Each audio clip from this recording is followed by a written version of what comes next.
Aujourd'hui, nous nous trouvons sur la forêt syndicale de Geny, située en Champagne humide. C'est une forêt dont l'ONF a la gestion et c'est une forêt qui fait 980 hectares. Alors l'ONF est un organisme public dont la mission est de gérer les forêts soumises au régime forestier.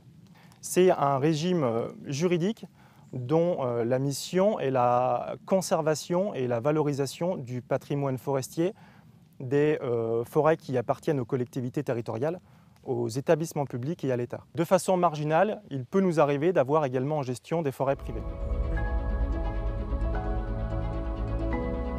En forêt de Geny, on est dans une forêt à contexte champagne humide.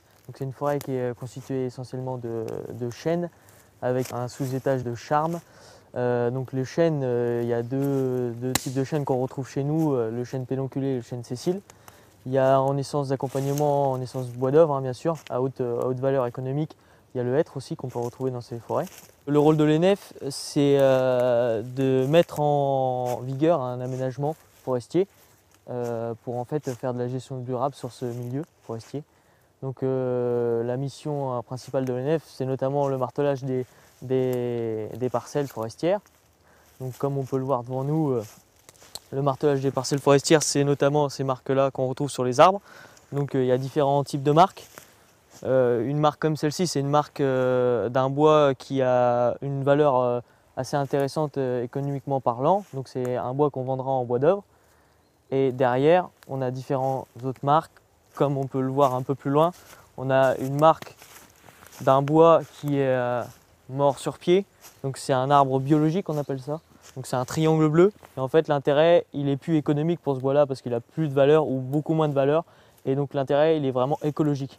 Donc il servira à protéger, à accueillir des espèces d'insectes, d'oiseaux, de champignons et tout un tas de microfaunes à l'intérieur.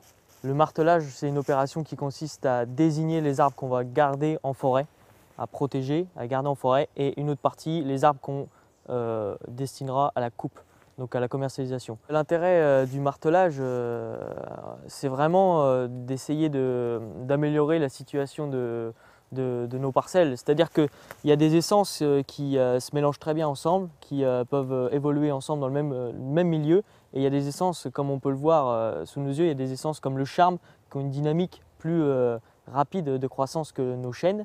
Et le problème, c'est que si on n'intervient pas pour retirer les charmes, on se retrouve avec des chênes qui ont des houppiers étriqués.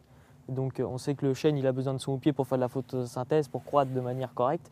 Et si on ne fait pas ça, on va se retrouver à avoir un déclin de nos chênes.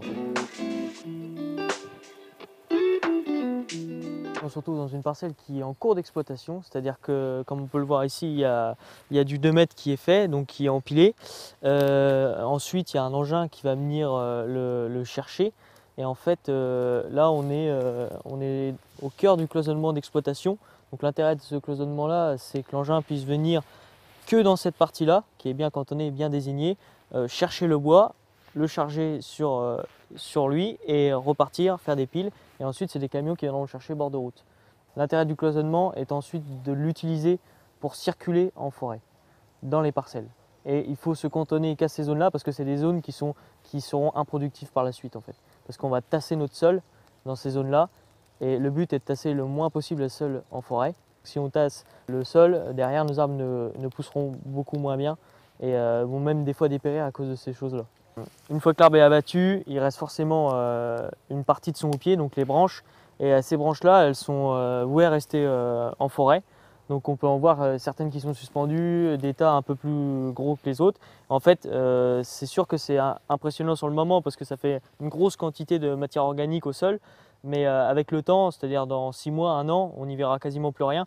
Et tout sera reparti dans le sol. Et ça va, en fait, le but est vraiment d'avoir un cercle fermé, un maximum, de laisser une matière organique retourner au sol pour continuer à enrichir nos sols.